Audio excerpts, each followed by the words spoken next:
So sinasabi mo rito nakatanggap ka ng 20,000 na reward? Yes po. It is a result po ng hindi po siya legitimate operation, pero po may namatay. And may natatanggap pong specific amount So, mismo doon- na-neutralize po. Mismo dun sa station where you were assigned? When I was in the station, I was able to validate the existence of such system po. So ito nga po yung sa Santa Ana Police Station, Yes, Your Honor. yung number 6 on your affidavit, no? Okay, so Legitimate po ang mga yan. Yun nga po, pag na-neutralize po, meron pong 20,000 kang matatanggap. Pero kung nahuli mo, siguro kung hindi po kami na-engage at nahuli namin po siya, wala po. It's just refund of the operational expense po. okay. So 20,000. So meaning parang street ano lang to, no? Drug personality. Tama. Hindi lang po drug personality. Sometimes those habitual offenders or recidivists na involved in mga akyat bahay, hold up, or snatching. Pati ganon, merong rewards? Pag kasama ba sa rewards yung mga napapatay, naakyat bahay? Opo, Your Honor. Okay. So parang naano rin ako doon, ano? Pati yung mga ganong petty. Your Honor, those Pati yung mga petty identified, crime na ganon, akyat bahay, theft, Your Honor, it appears to be petty, but these are habitual habitual. and recidivist po. Okay, pero siyempre 'di ba sa terms of engagement, sana wala namang pinapatay, hinuhuli at pinapanagot sa justisya. Yes, Your Honor. Okay. So, as a commander, station commander, alam mo tong nangyayaring ito na legitimate operation, may napapatay. Meron bang na-inquest or na-demanda ng mga police involved doon sa pagkamatay ng mga suspects? Wala akong maalala, Your Honor. Why? 'Di ba as a station commander, 'di ba dapat accountable ka or what you have the obligation na since may namatay, whether it is ay talamak na akyat bahay or whatever yung kaso, 'di ba dapat pag may namamatay may inquest or merong investigation?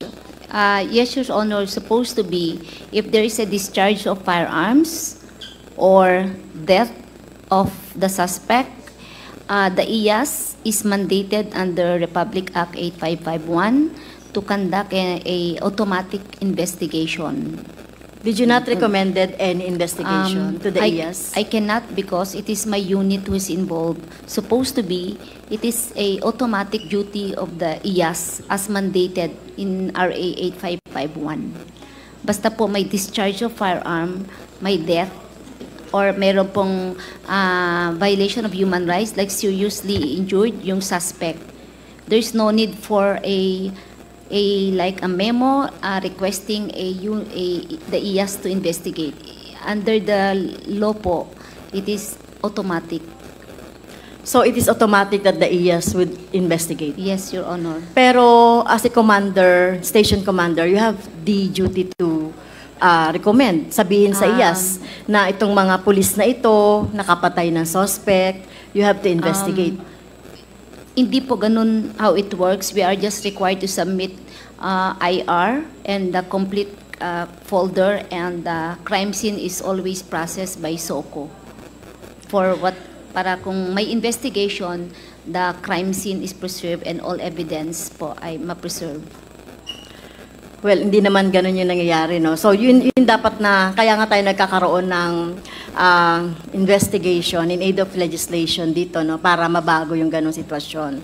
Kasi nasabi natin, any operations of the police, kung may namatay, whether police yan or suspect, dapat ay may investigation, automatic, at the least recommended by the station commander. But anyway, Mr. Chair, so ito rin meron din dito isa na namang parang operations sa Sasa, barangay captain, nag-report ng akyat bahay. Ano po ang nangyari dito? Pakikwento nga po, Colonel. Yes po, that is a legitimate operation. The barangay captain was also there during the operation, and meron din pong media who was also present, and there was an actual engagement. Buhay po yung isang suspect dyan, pero pagdating po sa hospital, mga siguro 5 to 10 minutes after namatay din, and then may isa po na nakatakbo, pero may sugat po. And nagkaroon po yan ng reward when the suspect eventually died in the hospital po. So sinasabi mo dito nakatanggap ka ng 20,000 na reward? Yes po. Okay. So ito na yung sinasabi nating reward, no? Doon sa kwento mo about the reward. So tinanggap mo itong 20,000? Yes po, itinawag po kasi. Binibigay. Saan po galing itong 20,000 na rewards? Sinabi mo kay Boy Alce? Yeah, Sergeant, from Sergeant Suan, provided by Boy Alce. Sino po ba tong mga to?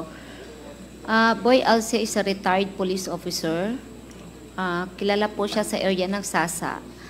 And when such incident happens in Sasa, he was the one providing the amount through Sergeant Suan. Just a few questions lang dito kay Captain Albotra. Captain Albotra. Kailan kayong bumalik ng Cebu? Cebu ba ang binalikan yung probinsya pagkatapos yung ma-assign dito sa Region 4A? Opo, sir. Your Honor, Mr. Chair. So gaano katagal kayong naglingkod dito sa Region 4A? Yung duration po ng order, sir, was from June 4 to 27, sir. June 4 up to? June 27, 2018 po, sir. So ilang buwan yun? Less than a month lang po, sir. Less than a month? Yes, sir. So less than a month lang yung operations mo dito sa Region 4? Actually, sir, the actual operation, sir, is only 6 days, sir. 6 days lang? Yes po, sir, kasi nag-courtesy call pa po ako, sir, ng region, PPO.